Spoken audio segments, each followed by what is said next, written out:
ഈ ഭാരത് ജോഡോ യാത്രയിൽ താമസിച്ച കണ്ടെയ്നറിന്റെ പേരാണ്, ആ നമ്പറാണ് അത്. അതെ, എനിക്ക് തോന്നുന്നു യാത്രയേക്കായി വലിയ അനുഭവം എനിക്കതായിരുന്നു. അതുകൊണ്ടാണ് ഞാൻ കണ്ടെയ്നർ നമ്പർ 22 എന്ന് പേരിട്ടത്. ആളുകൾ കളിയാക്കുകയും പരിഹസിക്കുകയും ഒക്കെ ചെയ്തിരുന്ന ഒരു രാഹുൽ ഗാന്ധിയിൽ നിന്നും ഇന്ന് ഇന്ത്യയിലെ ഈ പറഞ്ഞവർ ആ പേര് തിരുത്തി രാഹുൽ ഗാന്ധി അല്ലെങ്കിൽ ഇന്ത്യയുടെ പ്രതിപക്ഷ നേതാവിലേക്ക് വരെ എത്തിയ സാഹചര്യം അദ്ദേഹത്തിന് വലിയ അനുഭവ സമ്പത്താണ്. അപ്പോൾ ആ തുല്യരായി കാണുന്നതിൻ്റെ ഭാഗമായിട്ടാണ് ജാതി സെൻസസ് നടത്തി ഏതൊക്കെ മേഖലയിൽ ഏതൊക്കെ ആളുകൾ കുറവുണ്ട് അവരെയൊക്കെ പരിഹരിക്കേണ്ട ഉത്തരവാദിത്തം ഭരണഘടനയ്ക്കാണ്. അതാണ് കോൺഗ്രസ് പറയുന്നതും അതാണ് രാഹുൽ ഗാന്ധി പറയുന്നത്. ജനറൽ സീറ്റിൽ ഒരാളെ, ഒരു ദളിതനെ മത്സരിപ്പിച്ചാൽ അയാൾക്ക് വോട്ട് ചെയ്യണമെന്നുള്ള ഒരു പൊതുബോധം ഉണ്ടല്ലോ, അതിപ്പോഴും നമ്മുടെ കേരളത്തിൽ ഇൻഡയറക്റ്റായിട്ട് നമ്മുടെയൊക്കെ ആളുകളുടെ ഇടയിൽ ഇപ്പോഴും ഉണ്ട്. ഇപ്പോൾ രാഹുൽ ഗാന്ധി നടത്തിയ ഭാരത് ജോഡോ യാത്ര KC വേണുഗോപാലിൻ്റെ ആശയമാണ്. ആ ഭാരത് ജോഡോ യാത്രയുടെ പ്രതിഫലനമാണ് ഇന്ന് കോൺഗ്രസ് പ്രതിപക്ഷത്തെങ്കിലും ഇരിക്കുന്നത്. നമസ്കാരം. കണ്ടെയ്നർ 22 എന്നൊരു പുസ്തകം അടുത്തിടെ ഇറങ്ങിയിട്ടുണ്ട്. ഈ പുസ്തകം എഴുതിയത് ഒരു യൂത്ത് കോൺഗ്രസ് നേതാവാണ്. യൂത്ത് കോൺഗ്രസിൻ്റെ മുൻ സംസ്ഥാന ജനറൽ സെക്രട്ടറി ആയിട്ടുള്ള ശ്രീ G. മഞ്ജുക്കുട്ടൻ. കരുനാഗപ്പള്ളി സ്വദേശിയാണ്, പരിസ്ഥിതിവാദിയാണ്, സർവോപരി വനമിത്ര പുരസ്കാര ജേതാവാണ്. രാഹുൽ ഗാന്ധിക്കൊപ്പം കന്യാകുമാരി മുതൽ കാശ്മീർ വരെ സഞ്ചരിച്ചിട്ടുള്ള ആളാണ്. ഒപ്പം തന്നെ വളരെ മികച്ച ഒരു സാമൂഹിക പ്രവർത്തകനും രാഷ്ട്രീയ പ്രവർത്തകനും കൂടിയാണ്. തൻ്റെ പുസ്തകത്തിൻ്റെ വിശേഷങ്ങളുമായും ഭാരത് ജോഡോ യാത്ര സംബന്ധിച്ച അനുഭവങ്ങളുമായും മഞ്ജുക്കുട്ടൻ നമുക്കൊപ്പം ഉണ്ട്. നമസ്കാരം മഞ്ജുക്കുട്ടൻ. മഞ്ജുക്കുട്ടൻ്റെ പേര് പോലെ തന്നെയാണ് മഞ്ജുക്കുട്ടൻ എഴുതിയൊരു ബുക്കിൻ്റെ പേരും കണ്ടെയ്നർ 22. എന്താണ് ആ ബുക്കിൻ്റെ ഒരു കണ്ടെയ്നർ നമ്പർ 22 എന്ന് വെച്ചാൽ ഞങ്ങൾ താമസിച്ച കണ്ടെയ്നറിനകത്ത് പേരാ, കണ്ടെയ്നറിന്റെ നമ്പർ. അത് ഈ ഭാരത് ജോഡോ യാത്രയിൽ താമസിച്ച കണ്ടെയ്നറിന്റെ പേരാണ്, ആ നമ്പറാണ് അത്. അതെ. അപ്പം എൻ്റെ അടുത്ത് ഒരുപാട് പേര് ചോദിച്ചു കണ്ടെയ്നർ നമ്പർ 22 എന്ന് എന്താ ഇടാൻ കാരണം. അപ്പോൾ ഈ കണ്ടെയ്നർ നമ്പർ നമ്മൾ ഈ ഇത്രയും ദിവസം മാറി നിൽക്കുമ്പോൾ പല സ്റ്റേറ്റിലുള്ളവർ, പല ഭാഷയുള്ളവർ എല്ലാവരും കൂടി ഒരുമിച്ചൊരു കണ്ടെയ്നറിനകത്ത് ഞങ്ങൾ ഏകദേശം 12 പേരുണ്ടായിരുന്നു.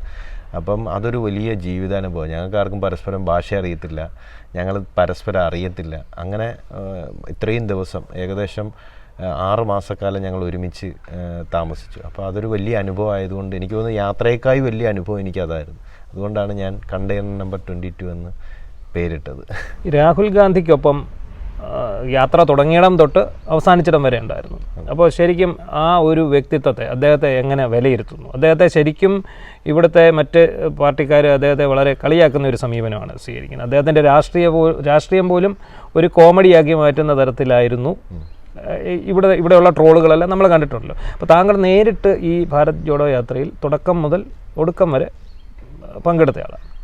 താങ്കൾ എങ്ങനെയാണ് അതിനെ വിലയിരുത്തുന്നത്? രാഹുൽ ഗാന്ധി എന്ന് പറയുന്ന ഒരു മനുഷ്യൻ, എനിക്ക് അത്രയും ദിവസം കൂടെ നടന്നതിൽ എനിക്ക് കിട്ടിയൊരു അനുഭവം എന്ന് പറയുന്നത്, ഇന്ത്യയിൽ ഇത്രയും ദീർഘവീക്ഷണമുള്ളൊരു നേതാവ് ഒരു രാഷ്ട്രീയ പാർട്ടിയിലും ഇല്ല എന്നുള്ളതാണ്. അത്രയും അനുഭവ സമ്പത്തും ഇത്രയും ദീർഘവീക്ഷണവും. അതായത് അദ്ദേഹം ചേട്ടൻ പറഞ്ഞ കണക്ക്, അതായത് വളരെ ആളുകൾ കളിയാക്കുകയും പരിഹസിക്കുകയും ഒക്കെ ചെയ്തിരുന്ന ഒരു രാഹുൽ ഗാന്ധിയിൽ നിന്നും ഇന്ന് ഇന്ത്യയിലെ ഈ പറഞ്ഞവർ ആ പേര് തിരുത്തി രാഹുൽ ഗാന്ധി അല്ലെങ്കിൽ ഇന്ത്യയുടെ പ്രതിപക്ഷ നേതാവിലേക്ക് വരെ എത്തിയ സാഹചര്യം അദ്ദേഹത്തിന് വലിയ അനുഭവ സമ്പത്താണ്. അപ്പോൾ ആ അനുഭവ സമ്പത്തിൻ്റെ അടിസ്ഥാനത്തിൽ ഞങ്ങൾ നേരിട്ട് കണ്ട ഒരു രാഹുൽ ഗാന്ധി എന്ന് പറയുന്നത് വലിയ പ്ലാനിങ് ഉള്ള, ഇന്ത്യയുടെ ഭാവിയെക്കുറിച്ച് വലിയ പ്ലാനിങ് ഉള്ള, അല്ലെങ്കിൽ യുവാക്കളെക്കുറിച്ച് കൂടുതൽ പ്രതീക്ഷയുള്ള എല്ലാ കമ്മ്യൂണിറ്റിയും, അതായത് ദളിതായാലും അതേപോലെ തന്നെ ന്യൂനപക്ഷമായാലും ഭൂരിപക്ഷമായാലും ക്രിസ്ത്യാനി ആയാലും പിന്നോക്കക്കാരായാലും എല്ലാവർക്കും നീതി കിട്ടണമെന്ന്, അത് എങ്ങനെ കിട്ടണമെന്നുമൊക്കെ വളരെ ദീർഘവീക്ഷണമുള്ള ഒരു നേതാവ്. എല്ലാ മേഖലയിലും അദ്ദേഹത്തിന് ശ്രദ്ധ ചെലുത്താൻ പറ്റുന്നുണ്ടെന്നുള്ളത്, അത് എനിക്ക് തോന്നുന്നു ഇന്ത്യയിൽ ഇങ്ങനൊരു നേതാവ് ഒരുപക്ഷെ ഉണ്ടാകില്ല എന്നുള്ളതാണ്. അപ്പോൾ സംസ്ഥാന സർക്കാരിൻ്റെ പുരസ്കാരമാണ്. അപ്പോൾ ഞാൻ മനസ്സിലാക്കിയിടത്തോളം കായൽ സംരക്ഷണത്തിനാണ് ഈ പുരസ്കാരം ലഭിച്ചിട്ടുള്ളതെന്ന് പറയുന്നത്. അപ്പോൾ എന്ത് പ്രവൃത്തികളാണ് നമ്മൾ ഈ പുരസ്കാരത്തിന് അർഹനാക്കിയിട്ടുള്ളത്?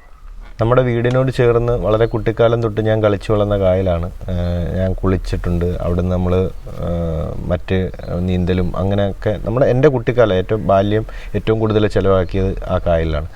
അപ്പം അത് ഒരു കാലഘട്ടത്തിൽ നശിച്ചു തുടങ്ങിയെന്ന് കാണുമ്പോൾ ഉണ്ടാകുന്ന ഒരു വിഷമമുണ്ടല്ലോ, അതാണ് എന്നെ അത് സംരക്ഷിക്കണമെന്നുള്ള തരത്തിലേക്ക് എത്തിയത്.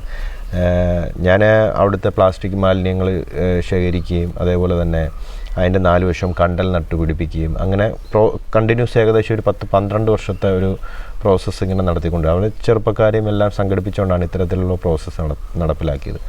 അതിൻ്റെ ഫലമായിട്ടാണ് ഇടതുപക്ഷ സർക്കാർ ഭരിക്കുമ്പോഴാണ് എനിക്ക് ആ അവാർഡ് കിട്ടുന്നത്. അപ്പോൾ അതിനകത്ത് എനിക്ക് വലിയ സന്തോഷമുണ്ട്.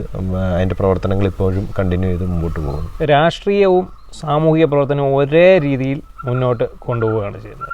അപ്പോൾ അതിൻ്റേതായിട്ടുള്ള ഒരു ബുദ്ധിമുട്ടില്ല. നമ്മളൊരു പാർട്ടിയുടെ ഭാഗമായിട്ട് നിൽക്കുമ്പോൾ നമ്മൾ അതേ സമയം തന്നെ ഒരു സാമൂഹിക പ്രവർത്തനം കൂടി കൊണ്ടുപോകുമ്പോൾ നമുക്ക് വിമർശനങ്ങളും മറ്റു കാര്യങ്ങളും ഒക്കെ വരാനുള്ള സാധ്യതകളില്ല. വളരെ ബുദ്ധിമുട്ടുള്ളൊരു സാധനം സത്യമാണ്. ഈ ക്വസ്റ്റ്യൻ വളരെ നല്ല ക്വസ്റ്റ്യനാണ്. അതായത് ചിലപ്പോൾ നമുക്ക് ഈ പരിസ്ഥിതി പ്രവർത്തനം എന്നൊക്കെ പറയുമ്പോൾ നമുക്ക് ചില നിലപാടുകൾ എടുക്കേണ്ടി വരും. പാർട്ടി ചിലപ്പോൾ അതിന് വിരുദ്ധമായിരിക്കും. അപ്പം ഞാൻ എൻ്റെ നിലപാടിനൊപ്പം ചലിക്കാൻ നയിക്കുന്ന ഒരാളാണ്. അതിനിപ്പം ഏത് രാഷ്ട്രീയ പാർട്ടി എന്ത് മോശം നിലപാടെടുത്തെന്ന് പറഞ്ഞാലും എനിക്ക് എൻ്റേതായ അഭിപ്രായം, അല്ലെങ്കിൽ നമുക്ക് പൊതുജനങ്ങൾക്ക് തോന്നുന്ന ഒരു നല്ലത് എന്ന് തോന്നുന്ന ഒരു സാധനത്തിനൊപ്പം നിൽക്കുന്ന ഒരാളാണ് ഞാൻ. അത് ജനങ്ങളുടെ ഒരു വികാരത്തിനനുസരിച്ച് മാത്രമേ എൻ്റെ നിലപാടുകൾ മുമ്പോട്ട് പോവുകയുള്ളൂ.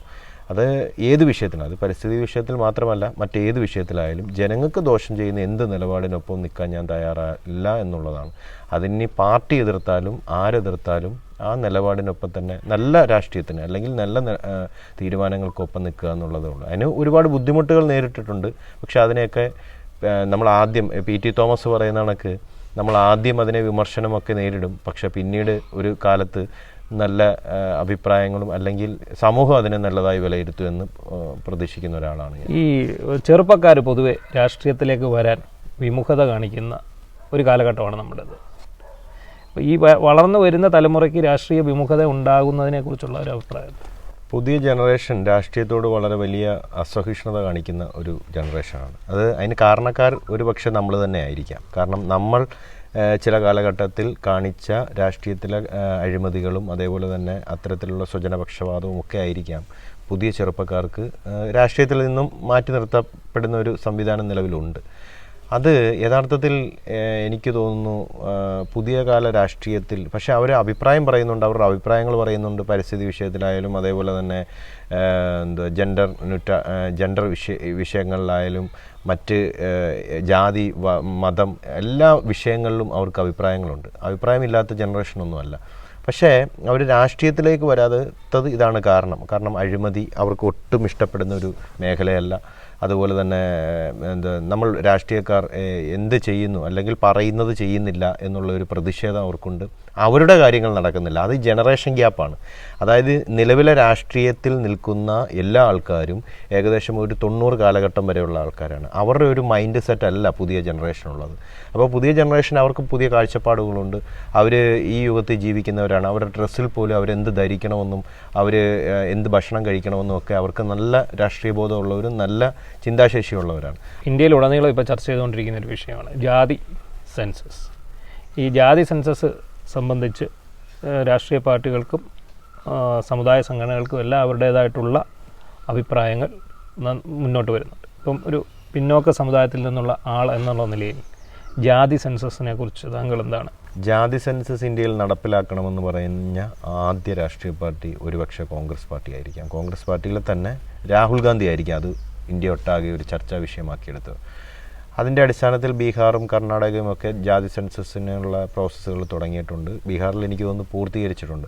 ബീഹാറിൽ പൂർത്തീകരിച്ചതിൻ്റെ ഞെട്ടൽ ഇപ്പോഴും രാഷ്ട്രീയ പാർട്ടികൾക്ക് മാറിയിട്ടില്ല എന്നുള്ളതാണ്. കാരണം ഇവിടുത്തെ OBC അടക്കമുള്ള താഴോട്ടുള്ള ഒരു സമുദായങ്ങൾക്കും അതിൻ്റേതായ പ്രാതിനിധ്യം ഈ പറയുന്ന ഭരണഘടനയിൽ കിട്ടുന്നില്ല എന്നുള്ളതാണ് അതിൻ്റെ ഒരു പ്രധാന. ഇത് വളരെ നമുക്ക് ഭരണഘടന എഴുതിയേക്കുന്നത് എല്ലാവരെയും തുല്യരായി കാണുക എന്നുള്ളതാണ്. അപ്പോൾ ആ തുല്യരായി കാണുന്നതിൻ്റെ ഭാഗമായിട്ടാണ് ജാതി സെൻസസ് നടത്തി ഏതൊക്കെ മേഖലയിൽ ഏതൊക്കെ ആളുകൾ കുറവുണ്ട് അവരെയൊക്കെ പരിഹരിക്കേണ്ട ഉത്തരവാദിത്തം ഭരണഘടനയ്ക്കാണ്. അതാണ് കോൺഗ്രസ് പറയുന്നതും അതാണ് രാഹുൽ ഗാന്ധി പറയുന്നതും. പക്ഷേ നമ്മൾ വടക്കേ ഇന്ത്യയിൽ മാത്രമാണ് ഈ രാഷ്ട്രീയം ഇങ്ങനെ പറഞ്ഞുകൊണ്ടിരിക്കുന്നത്. കേരളത്തിലേക്ക് വരുമ്പം ഈ ജാതി രാഷ്ട്രീയത്തിൻ്റെ അല്ലെങ്കിൽ ജാതി സെൻസസിൻ്റെ കാര്യം ഒരു രാഷ്ട്രീയ നേതാവും ഈവൻ നമ്മുടെ സാധാരണക്കാർക്ക് വേണ്ടി ശബ്ദമുയർത്തുന്ന അല്ലെങ്കിൽ പിന്നോക്കക്കാർക്ക് വേണ്ടി ശബ്ദമുയർത്തുന്നു ദളിതരുടെ സമരനായകർ എന്നൊക്കെ പറയുന്ന ഇടതുപക്ഷം പോലും ഈ കാര്യത്തിൽ ഒരക്ഷരം മിണ്ടുന്നില്ല എന്നുള്ളതാണ്. പക്ഷേ സധൈര്യം ഈ വിഷയം രാഹുൽ ഗാന്ധി ഇന്ത്യ ഒട്ടാകെ പറഞ്ഞുകൊണ്ടിരിക്കുകയാണ്. അത് വളരെ വലിയൊരു മെസ്സേജാണ്. വടക്കേ ഇന്ത്യയിലൊക്കെ വലിയ മാറ്റമുണ്ടാക്കും. ഈ ജാതി സെൻസസുമായി ബന്ധപ്പെട്ട് ഒരു വലിയൊരു വിപ്ലവം. നമ്മുടെ കേരളത്തിലെ കോൺഗ്രസ് രാഷ്ട്രീയം വെച്ച് നോക്കുമ്പോൾ ദളിത് സമുദായത്തിൽപ്പെട്ടവർക്ക് അർഹിക്കുന്ന പ്രാധാന്യം കോൺഗ്രസ് കൊടുക്കുന്നതായിട്ട് തോന്നുന്നുണ്ടോ? ഒരു സംവരണ മാനദണ്ഡമല്ലാതെ കോൺഗ്രസ്സിൽ ഈ പറയുന്ന ആൾക്കാർക്ക്, ദളിത് നേതാക്കൾക്ക് വേണ്ടത്ര പ്രാധാന്യം കിട്ടുന്നുണ്ടോ? പുറത്തൊരു ജനറൽ സീറ്റിൽ മത്സരിക്കണമെങ്കിൽ ഒരു ദളിതനെ പോലും പരിഗണിക്കുന്നില്ല എന്നുള്ളത് കോൺഗ്രസിൻ്റെ മാത്രം പ്രശ്നമല്ല. ഇടതുപക്ഷം അങ്ങനെ തന്നെയാണ്, ഇവിടുത്തെ BJP അങ്ങനെ തന്നെയാണ്, എല്ലാ രാഷ്ട്രീയ പാർട്ടികളും അങ്ങനെ തന്നെയാണ്. അത് രാഷ്ട്രീയ പാർട്ടികളുടെ ഒരു പ്രശ്നമാണോ എന്ന് എനിക്ക് തോന്നുന്നില്ല. കാരണം ജനറൽ സീറ്റിൽ ഒരാളെ, ഒരു ദളിതനെ മത്സരിപ്പിച്ചാൽ അയാൾക്ക് വോട്ട് ചെയ്യണമെന്നുള്ള ഒരു പൊതുബോധം ഉണ്ടല്ലോ, അതിപ്പോഴും നമ്മുടെ കേരളത്തിൽ ഇൻഡയറക്റ്റായിട്ട് നമ്മുടെയൊക്കെ ആളുകളുടെ ഇടയിൽ ഇപ്പോഴും ഉണ്ട്. അതങ്ങനെയാണ് ശരിയാവുന്നത്. അപ്പം ഈ ഇടയ്ക്ക് പഞ്ചായത്ത് ഇലക്ഷൻ നടന്നപ്പം നമ്മുടെ നാട്ടിൽ SC സംവരണമാണ്. അപ്പം SC സംവരണം വരുമ്പോൾ നമുക്ക് ചിലപ്പം പല ജനറൽ സീറ്റുകളിലും SC ആളുകളെ നിർത്തി ജയിപ്പിക്കേണ്ടി വരും. അപ്പോൾ അങ്ങനെ നിർത്തി ജയിപ്പിക്കാൻ നമ്മൾ ചെയ്യുമ്പോൾ നമ്മുടെ അടുത്തൊരു നേതാവ് ചോദിച്ചു, ജനറൽ സീറ്റ് എങ്ങനെ SC നിർത്തുന്നത്? ഇത് ഇവരുടെയൊക്കെ വിചാരം ജനറൽ സീറ്റ് എന്ന് പറയുന്നത് ജനറൽ കാറ്റഗറിക്ക് മാത്രമുള്ളതാണെന്നാണ്. ഒരിക്കലുമല്ല.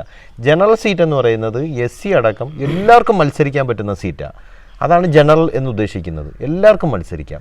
ആ സീറ്റിൽ SC എന്നോ ST എന്നോ പിന്നോക്കമെന്നോ വനിതയെന്നോ ഒന്നുമില്ല, എല്ലാവർക്കും വേണമെങ്കിലും മത്സരിക്കാം. അതുപോലും മനസ്സിലാക്കാൻ പറ്റാത്ത നേതാക്കന്മാർ കോൺഗ്രസിനകത്തുണ്ട് എന്നുള്ളതാണ്. കോൺഗ്രസിനകത്ത് യാഥാർത്ഥ്യമാണ്. അത് യാഥാർത്ഥ്യം എല്ലാ പാർട്ടിയിലും ഉണ്ട് അങ്ങനെയുള്ള ആൾക്കാർ. പക്ഷേ കോൺഗ്രസ് അത് ഒരിക്കൽ ചെയ്തിട്ടുണ്ട്. കുഞ്ഞാമ്പു മാഷ് ജനറൽ സീറ്റ് നിർത്തി മത്സരിപ്പിച്ച് ജയിപ്പിച്ച. അതേപോലെ തന്നെ അതിന് ശേഷം ഇന്നേ വരെ ഒരാൾ പോലും ജനറൽ സീറ്റ് കൊടുത്തിട്ടില്ല. പക്ഷേ കഴിഞ്ഞ കാലഘട്ടങ്ങളിൽ കൊടിക്കുന്നിൽ സുരേഷ് അടക്കമുള്ളവർ ഈ വിഷയം ഉയർത്തി കാണിക്കുന്നുണ്ട്. പക്ഷേ അത് ഉയർത്തി കാണിക്കുമ്പോൾ അവർ നേരിടുന്ന സൈബർ ആക്രമണം അതിഭീകരമാണ്. അത് നമ്മുടെ സാമൂഹിക അന്തരീക്ഷം ഇപ്പോഴും റെഡി ആയിട്ടില്ല എന്നുള്ളതിൻ്റെ തെളിവാണത്.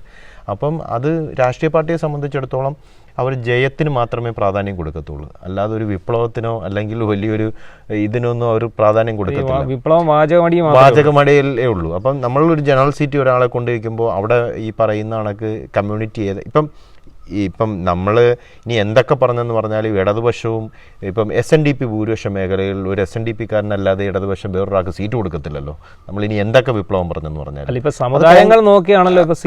സമുദായം നോക്കി തന്നെയാണ് സീറ്റ് നിർണ്ണയിക്കുന്നത്. അതായത് ഭൂരിപക്ഷം ഉണ്ടാകുന്ന സമുദായത്തിന് മാത്രമാണ് സീറ്റുകൾ കിട്ടിക്കൊണ്ടിരിക്കുന്നത്. ഇതിൻ്റെ ബാക്കിലുള്ള ഒരുപാട് ജനങ്ങൾ, അതായത് ഇപ്പം ക്രിസ്ത്യൻ കമ്മ്യൂണിറ്റി തന്നെ ഏറ്റവും ഉയർന്ന ഭൂരിപക്ഷമുള്ള ആളുകൾ ആരാണോ അവർക്കായിരിക്കും സീറ്റ് കൊടുക്കുന്നത്. എന്നാൽ ഇതിൻ്റെ അടിയിൽ എത്രയോ പാവപ്പെട്ട കമ്മ്യൂണിറ്റികളുണ്ട്, അവർക്കാർക്കും സീറ്റ് കൊടുക്കത്തില്ല. നമ്മൾ കേരള രാഷ്ട്രീയത്തിലേക്ക് വന്നാൽ തദ്ദേശ സ്വയംഭരണ തെരഞ്ഞെടുപ്പിലെ വിജയത്തിന് ശേഷം ഈ കോൺഗ്രസിനുള്ളിൽ വലിയൊരു ഉണർവുണ്ടായിട്ടുണ്ട്. പക്ഷേ ആ ഉണർവ് ഏറ്റവും കൂടുതൽ ഇപ്പം പ്രതിഫലിക്കുന്ന ഒരു ചോദ്യത്തിലാണ്, ആരാകും മുഖ്യമന്ത്രി എന്നുള്ളതാണ്. ഇപ്പോൾ KC വേണുഗോപാലാകുമോ, VD സതീശനാകുമോ, അതല്ല രമേശ് ചെന്നിത്തലയാകുമോ എന്നുള്ള ഒരു ചോദ്യമാണ്. ഇങ്ങനെ ഈ ഇലക്ഷന് മുമ്പ് ഒരു മുഖ്യമന്ത്രി സ്ഥാനാർത്ഥി ഇല്ലാതെ ഒരു ഇലക്ഷനെ നേരിടാൻ കോൺഗ്രസിന് ബുദ്ധിമുട്ടുണ്ടോ? പ്രമുഖ നേതാക്കന്മാരെല്ലാം കുപ്പായം തയ്പ്പിച്ച് നിൽക്കുന്നുണ്ട്. പക്ഷേ ഞാനൊരു കാര്യം പറയട്ടെ, CPM-നകത്ത് ഇങ്ങനൊരു അഭിപ്രായ പ്രകടനം നടക്കുമോ? നടക്കത്തില്ല. ഇതൊരു ജനാധിപത്യ പാർട്ടിയാണ്. ഇവിടെ രമേശ് ചെന്നിത്തലയ്ക്ക് മുഖ്യമന്ത്രി സ്ഥാനം ആവശ്യപ്പെടാം, KC വേണുഗോപാലിന് ആവശ്യപ്പെടാം, VD സതീശന് ആവശ്യപ്പെടാം, ഈവൻ ഷാഫി പറമ്പിലിന് പോലും ആവശ്യപ്പെടാം, കൊടിക്കുന്നിൽ സുരേഷിന് ആവശ്യപ്പെടാം. ആ അഭിപ്രായം പറയാനുള്ള സ്വാതന്ത്ര്യമാണ് കോൺഗ്രസ് എന്ന് പറയുന്നത്. ഇതുപോലൊരു മഹത്തായൊരു പ്രസ്ഥാനത്തിനകത്ത് എല്ലാവർക്കും, ഇപ്പം മുല്ലപ്പള്ളി രാമേന്ദ്രൻ മത്സരിക്കാൻ പോകുക എന്ന് പറയുന്നത് അദ്ദേഹത്തിനും ആവശ്യപ്പെടാം. പക്ഷേ അന്തിമ തീരുമാനം എന്ന് പറയുന്നത് കോൺഗ്രസ് ഒരു നയം രൂപീകരിച്ചിട്ടുണ്ട്. ആ രൂപീകരിച്ചതിൻ്റെ അടിസ്ഥാനത്തിൽ നേതാക്കന്മാരല്ലെങ്കിൽ കമ്മിറ്റി, വർക്കിംഗ് കമ്മിറ്റി അടക്കമുള്ളവർ തീരുമാനിച്ചൊരു മുഖ്യമന്ത്രി സ്ഥാനാർത്ഥി അല്ലെങ്കിൽ മുഖ്യമന്ത്രിയെ തീരുമാനിക്കുക എന്നുള്ളതാണ്. അപ്പം എല്ലാവരും സംതൃപ്തരാകുക എന്നുള്ളതാണ്. എല്ലാ കാലവും, ഏത് കാലത്താണ് കോൺഗ്രസിനകത്ത് മുഖ്യമന്ത്രി സ്ഥാനാർത്ഥിയാവാൻ അടിയിടാത്തത്? എല്ലാ കാലത്തും ഉണ്ട്. അതൊരു ജനാധിപത്യമാണെന്ന് വിശ്വസിക്കുന്ന ഒരാളാണ് ഞാൻ. പക്ഷേ CPM-നകത്ത് നടക്കത്തില്ല. പിണറായി വിജയൻ മുഖ്യമന്ത്രിയാണ്, അതിന് ആഗ്രഹമുള്ളവരും മിണ്ടാതെ ഉരിയാടാതെ മൂടിക്കെട്ടി ആ പാർട്ടിക്കകത്ത് അതും അനുസരിച്ച് മുമ്പോട്ട് പോകണം. അതൊരു ഏകാധിപത്യ പ്രവണതയില്ലേ, അതിനെ ഒരിക്കലും ന്യായീകരിക്കാൻ പറ്റത്തില്ല. മുഖ്യമന്ത്രി എന്ന് പറയുന്നത് ആർക്ക് വേണമെങ്കിലും ആഗ്രഹിക്കാം, അത് അഭിപ്രായ പ്രകടനം നടത്താം, ആരെ വേണമെങ്കിലും എന്തും പറയാം. അതൊരു ജനാധിപത്യമാണ്, വിശാലമായ ജനാധിപത്യ അഭിപ്രായം. അത് കോൺഗ്രസിനകത്ത് മാത്രമേ ഉള്ളൂ. അത് കോൺഗ്രസിനകത്തല്ലാതെ വേറെ ഏത് പാർട്ടിക്കകത്ത് നടക്കും. അതൊരു ഒരു നല്ല കാര്യമാണെന്ന് വിശ്വസിക്കുന്ന ഒരാളാണ് ഞാൻ.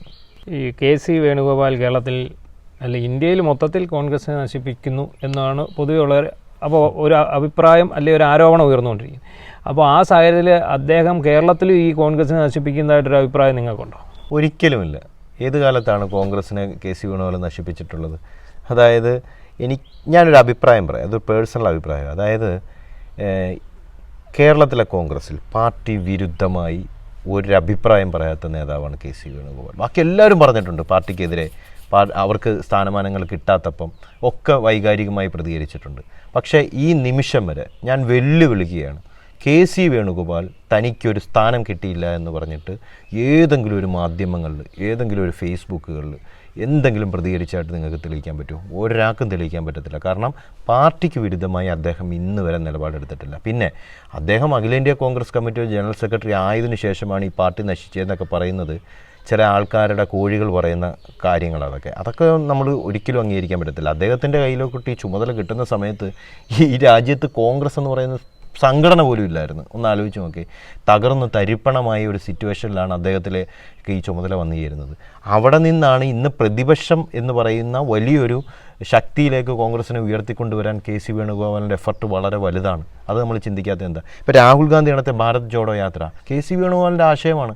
ആ ഭാരത് ജോഡോ യാത്രയുടെ പ്രതിഫലനമാണ് ഇന്ന് കോൺഗ്രസ് പ്രതിപക്ഷത്തെങ്കിലും ഇരിക്കുന്നത്. കെ സി വേണുഗോപാൽ നേതൃനിരയിലേക്ക് വരുന്ന സമയത്ത് കോൺഗ്രസ് പ്രതിപക്ഷത്ത് പോലും ഇല്ല. അത് നമ്മൾ ചിന്തിക്കണ്ടേ? കേരളത്തിലെ കാര്യം പറ, കഴിഞ്ഞ 10 വർഷമായി ഇതിൻ്റെയൊക്കെ നേതൃത്വം വഹിക്കുന്നത് കെ സി വേണുഗോപാലാണോ? അല്ല.